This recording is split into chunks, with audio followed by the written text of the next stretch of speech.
कौन सी तकरीर ऐसी है जिसमें मैंने भारत के रहनुमाओं से सिर्फ इतना है कि वो जो बड़े बड़े उलमा जो जा रहे हैं दानिश्वर, और वर्ल्ड बैंक की हम आर्टिफिशियल रेस्पिरेटरी जो ट्यूब्स हैं उसके जरिए सांस लेते रहेंगे। उस रोज वो अपने एक सियासी साथी के घर इशाइये पर मदऊ थे।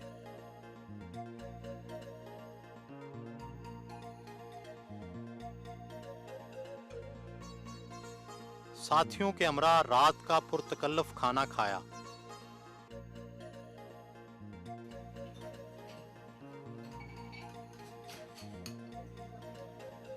शुक्रिया।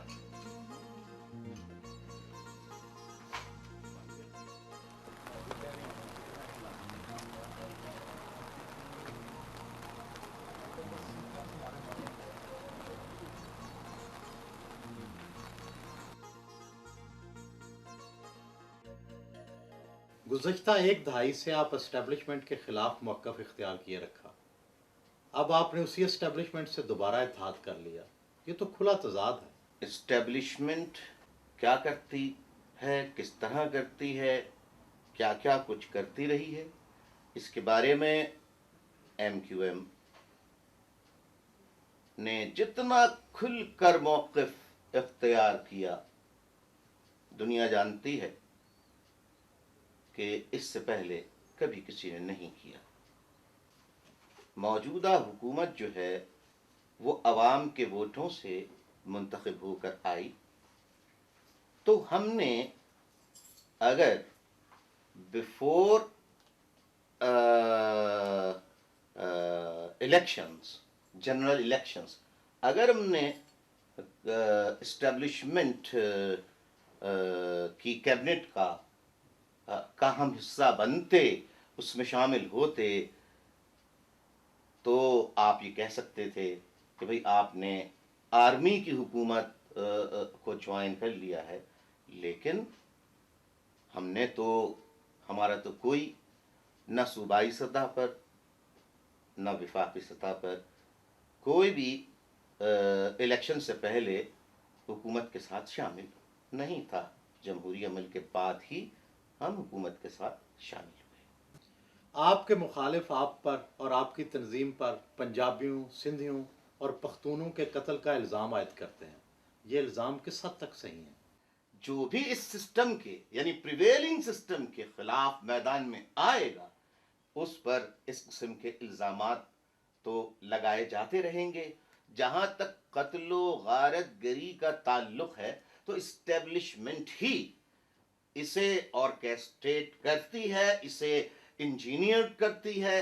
तो ये जो कुछ कत्लो गारतगरी कराई जाती है वो well engineered, well design, well programmed होती है इस्टेब्लिशमेंट की जानिब से, और वो अपने हरकारों के जरिए ये अमल करा के एक इनकलाब लाने वाली, एक नई सोच देने वाली, एक मजबूत जमहूरी सोच देने वाली पुरअमन कुव्वत की शक्ल इस तरह पेश करते हैं अवाम के सामने कि जैसे कि वो पंजाबियों, बलोचों, सिंधियों, पख्तूनों या एथनो लिंग्विस्टिक बेसिस पर लोगों से नफरत करती है और उनके खिलाफ है। ऐसा हरगिज नहीं है। जो इल्ज़ाम लगाने वाले हैं वो अस खुद पंजाबी, गरीब पंजाबियों, हारियों, किसानों के दुश्मन हैं।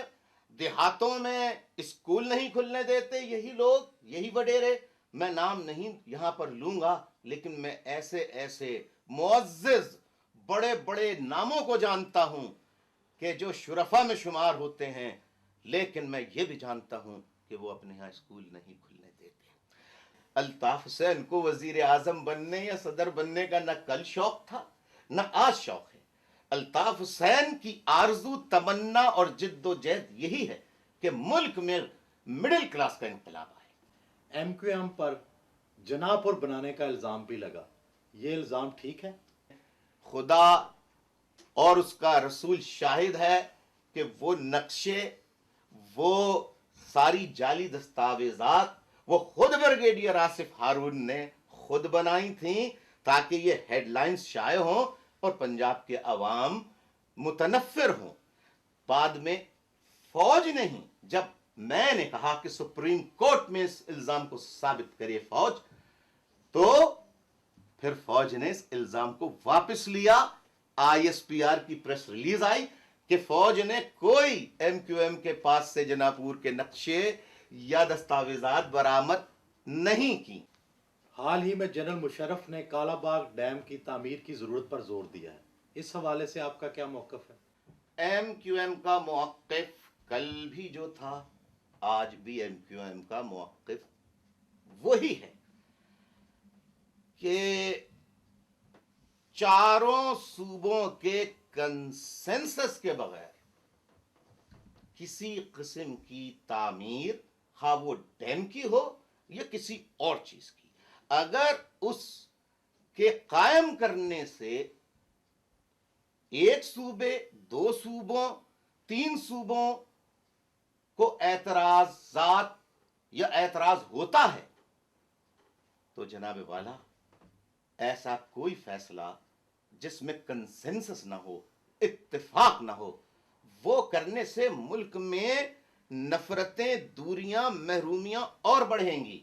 लिहाजा तमाम सूबों को एतमाद में लिया जाए और इस पर डिबेट की जाए ओपन। एक ज़माने में आप अपने मसाइल के हल के लिए भारत की तरफ देखते रहे, क्या अब भी ऐसा ही है?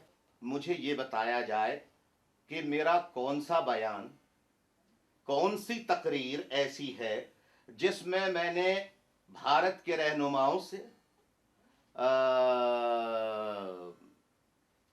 या भारत के दानिश्वरों से खिताब करते हुए कभी ये कहा, आइए आप आकर हमारी मदद कीजिए, एमक्यूएम वालों की मदद कीजिए। कब कहा है? दिखाइए। इल्जाम लगाने के साथ साथ सबूत भी फराहम करना चाहिए। मैंने ऐसा कभी नहीं कहा। जो उस वक्त कहा था वो आज भी कहता हूं और जिसे सच समझता हूं वो कहता रहूंगा। हम पड़ोसी ममालिक आपस में दोस्तियां पैदा करने के बजाय अपना जो बजट का बड़ा हिस्सा है वो डिफेंस पे खर्च कर रहे हैं, जबकि दोनों ममालिक के लोगों को रोटी की जरूरत है, तालीम की जरूरत है, खुराक की जरूरत है, साफ पानी की जरूरत है। 3 जंगें हम लड़ चुके हैं। अगर ये फैसले जंगों से होने होते तो 3 जंगों को करके हम ये फैसला कर चुके होते, आर हो जाता या पार हो जाता। कि कल तक जो भारत से दोस्ती की बात करने को गुनाह और गद्दारी से ताबीर करते थे, आज अल्हम्दुलिल्लाह बड़े बड़े उलमा, नामी गिरामी उलमा, खास तौर पे जिहाद का दर्स देने वाले दोस्ती की खातिर बड़े आराम से भारत का दौरा करते हैं, दोस्ती की बात करते हैं, एलओसी की बात करते हैं, फिर भी मुहब्बे वतन रहते हैं। और अल्ताफ हुसैन बात करे तो गद्दार कहलाया जाता है, करार दिया जाता है। फर्क सिर्फ इतना है कि वो जो बड़े बड़े उलमा जो जा रहे हैं दानिश्वर, वो एस्टेब्लिशमेंट की छतरी के साए तले जाते हैं, और अल्ताफ हुसैन जो बात करता है वो किसी छतरी के साए तले बात नहीं करता। जो दिल में होता है वो जुबान पे होता है, जो सच समझता है वही कहता है। एक सियासतदान की हैसियत से आप पाकिस्तान का क्या मुस्तकबिल देखते हैं? स्ट्रेटेजिक हवाले से ताल्लुकात करीबी पड़ोसी ममालिक से बेहतर ना हो, और मुल्क के अंदर कल्चरल प्लूरलिज्म ना हो, बल्कि एथनो लिंग्विस्टिक पर्टिकुलरिज्म हो, तो ऐसी सूरत में हम मुस्तकबिल को अच्छा करार कैसे दे सकते हैं, जबकि इकोनॉमिक कंडीशन जो है वो पाकिस्तान की बेहतर नहीं है। कब तक आईएमएफ और वर्ल्ड बैंक की हम आर्टिफिशियल रेस्पिरेटरी जो ट्यूब्स हैं उसके जरिए सांस लेते रहेंगे? अगर आज ये इमदाद बंद हो जाए, कितने दिन पाकिस्तान अपने पैरों पर जिंदा रह सकता है? मेरे कहने का मकसद ये है कि ये एक ऐसा तल्ख पहलू है, ऐसी कड़वी हकीकत और सच्चाई है कि इसे तस्लीम करते हुए जरूरत इस बात की है कि हम अपने इख्तिलाफात को बालाए ताक रखकर तमाम पाकिस्तान के सूबों के लोगों को एक टेबल पर बिठाएं, उनकी शिकायत सुने, उनकी शिकायत का इजाला करें और उन्हें गले लगाएं, सबको भाई समझें और सब हाथों में हाथ डालकर अगर मजबूत इत्तेहाद कायम कर लें तो फिर आने वाले बुरे और कड़े से कड़े वक्त से हम मुकाबला कर सकते हैं और पाकिस्तान को बेहतरी की जानिब ले जा सकते हैं। बहुत शुक्रिया कि आपने हमारे साथ आज पूरा दिन गुजारा। बहुत शुक्रिया।